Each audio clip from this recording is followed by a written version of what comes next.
Hello বন্ধুরা, আপনারা কি সিএনজি ব্যবসা করেন? করতে পারেন, যে কোনো ব্যবসা করতে পারেন। ব্যবসাকে আল্লাহ রাব্বুল আলামিন হালাল করছে। আপনি যদি কোনো অন্য ধর্মের অনুসরণের লোক হন, তাহলে আপনার সৃষ্টিকর্তা সব, যত ধর্মের লোক আছে সব সৃষ্টিকর্তাই ব্যবসাকে হালাল করছে। এই যে আমি একটা সিএনজি ব্যবসা করে, দেখেন এই যে আমার হাফিজ ভাই খুব ভালো মানুষ, খুব ভালো ড্রাইভার। আমার এই যে সিএনজির নাম হলো সেবা পরিবহন। দেখেন উনি গাড়ি চালিয়ে এসে যত্ন করতেছে, ওই যে সেবা পরিবহন। নাম্বার 2, আমার মোট আরও কয়েকটা গাড়ি আছে।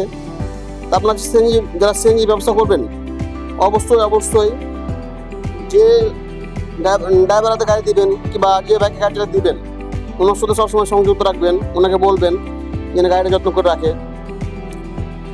গাড়ি যত্ন করে রাখলে আপনার জন্য যেমন মন খুশি থাকবে, ড্রাইভারের মন খুশি থাকবে, যারা যাত্রী যাওয়া আসা করবেন তারাও খুশি থাকবে।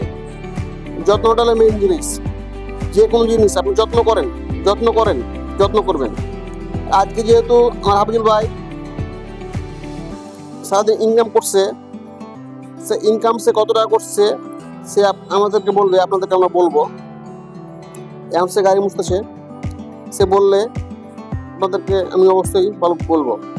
সে এখন বলবে আর সে কত টাকা ইনকাম করছে। তার সেফটির জন্য তার কথা আপনাদের সামনে তুলে ধরতে পারলাম না, দুঃখিত। সে একটা ভালো টাকা ইনকাম করছে, এই জন্য আই এম ভেরি সরি। যেহেতু তার পার্সোনাল হিসাব ইনকাম করা বলা যাবে না। তাই আলহামদুলিল্লাহ সে অনেকটা ইনকাম করছে। আমি চাই আপনারা ব্যবসা করেন, ড্রাইভার ভালো সম্পর্ক রাখেন, ড্রাইভারকে বুঝান গাড়ি যত্ন করতে। গাড়ির কোনো কাম থাকলে সে কাম করে দিবেন, গাড়ি সবসময় ঠিক রাখবেন। আসসালামু আলাইকুম ওয়া রাহমাতুল্লাহি ওয়া বারাকাতুহু।